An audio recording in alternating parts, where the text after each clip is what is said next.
Hello everybody, today we're doing a special video for my in-laws, suegra, Lazy Andy. Today we're working on a 69 Firebird Pontiac. Doesn't want to start. It's not the starter. This is what I found out.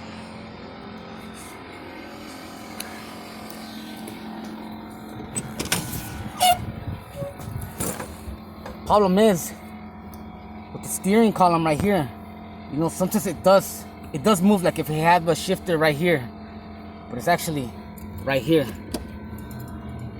Move it to the side a little bit and then we'll see.